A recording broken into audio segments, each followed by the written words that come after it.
The church is the only institution that exists primarily for the benefit of those who are not its members. And that's what sets us apart. That's what sets apart what we're doing here right now. Two reasons that Christians give. The very first one is that we give because we believe that giving my first and my best honors God. For example, how many of you have ever gone to a restaurant and you've asked for one of these at the end of a meal? And so when I get to the end of the meal, I always ask, can I have a Dr. Pepper to go? And can I have a styrofoam box? Because I paid for this food and I'm not letting you take it away. I'm taking it home with me, right? Because here's what I know. Leftovers are good. However, imagine, let's carry this scenario a little bit farther. The following day, me and my wife invite some company over and we want to feed them dinner.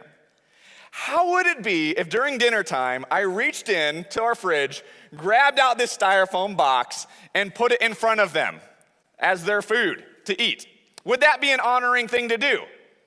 I mean, I paid for this. This was a valuable meal. I worked hard to get this. I know it tastes good because I ate most of it. Why would it not be an honoring thing to do? Because I'm not offering my first and I'm not offering my best. And a lot of times as Christians, we approach God even, and what we do is we want to offer God our leftovers. And so when it comes to our God, when it comes to our King, when it comes to the person who created all of us, when it comes to the person who saved us, we believe as Christians the reason that we give our finances over is because we believe that when we give our first and best, it honors God. But here's the other reason that we give. We believe that giving helps people. We believe that giving helps people. The reason we put money aside is because we want to do good for other people. And as a family, we wanted to do that for a child, but we also wanted to give to the church because we believe that the church does good for people in this world. Now, a lot of people will say, you know what, churches should just stop talking about money. They should just stop talking about it. Like it seems like all they do is ever talk. But here's what I want you to know. I don't want to be a part of a church that doesn't talk about money because I don't want to be a part of a church that refuses to help people.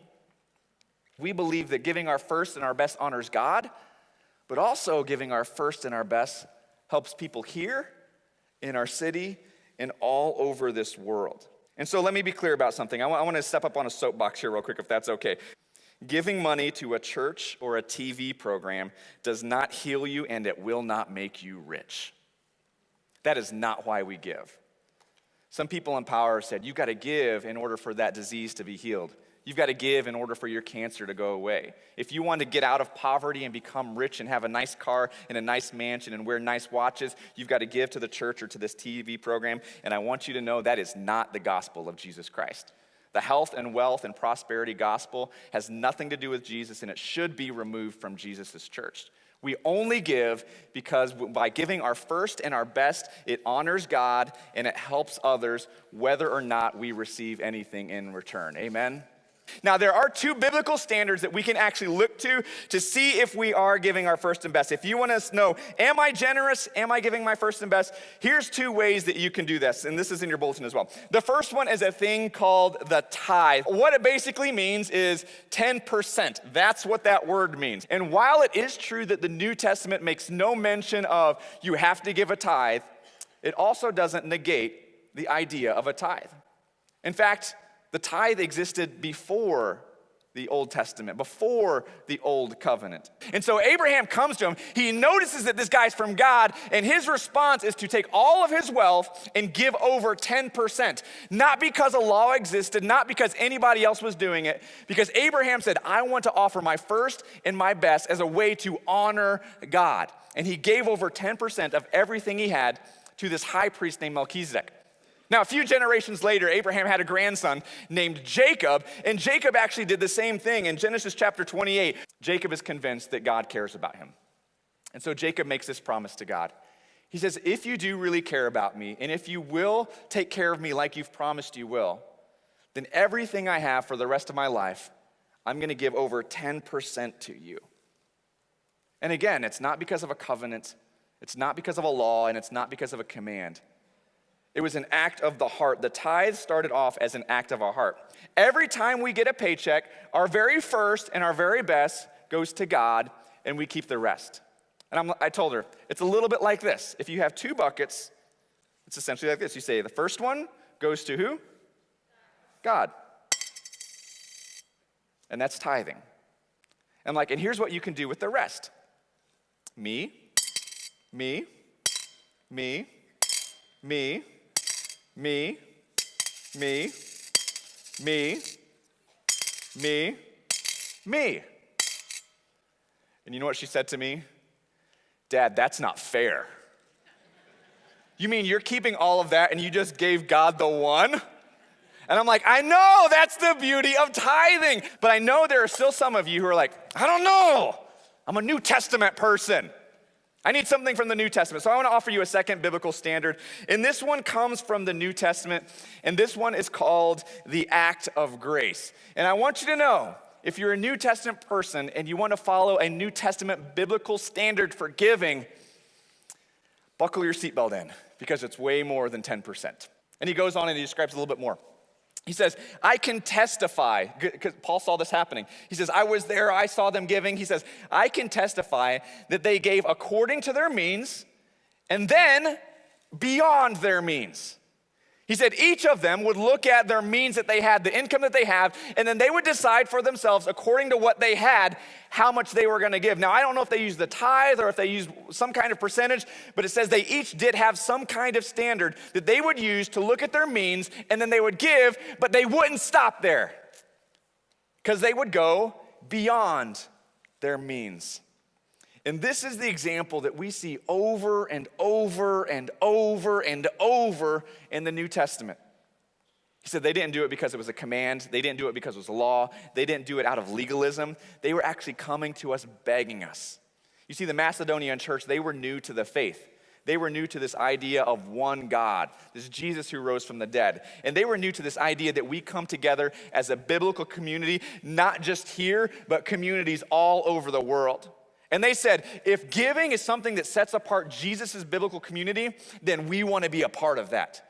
Paul was using the Macedonians as an example. And then he wanted to point out to the Corinthians a little bit of what their generosity looked like. He says this, but as you, Corinthians, excel in everything. Now, this word excel is the same word that was before of overflow, where they said that they were overflowing with generosity. He says, you're overflowing as well. You're overflowing in faith. You're overflowing in speech, you're overflowing in knowledge, you're overflowing in earnestness, you're overflowing even in your love for us. He's saying you guys are doing a lot of spiritual things, you have a lot of strong faith, you're being great pastors, you're being great learners, you're going to small group, you're going to church on the weekends, you're growing personally, but you are not overflowing in the act of grace. And so he says, see that you excel in this act of grace also. He tells the Corinthians, I know you're sitting there and you're thinking, man, I'm a generous person. I know you're sitting there thinking, I'm growing in my faith, I'm becoming closer to Jesus. And Paul just wanted to be honest with them. He says, you're doing great in a lot of areas. If I had one thing to point out that maybe you're not doing so great in, it's your generosity. You say you love Jesus. You say you want to offer your first and best. You say that you want to help people.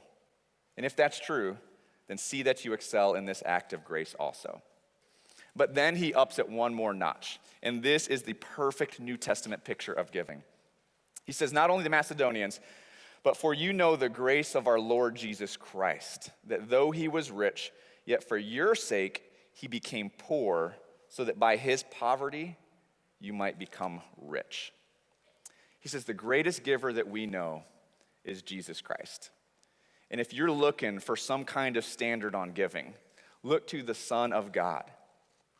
Why do we give? Why do we give our first and best to God? Because God gave his first and his best to us. And I want you to know God gave way more than 10%. Because God loved the world so much that he gave his one and only, his firstborn, his first and his best son, so that we might have life. Now the question is not, are you tithing? The question I want to ask is, are you giving your first and best? And if you're a part of this community of people who were saved by God, by this God who gave his first and best, I hope that you'll follow suit and do the same. that you figure out how you can also offer your first and best. And not just your first and best money, but your first and best life.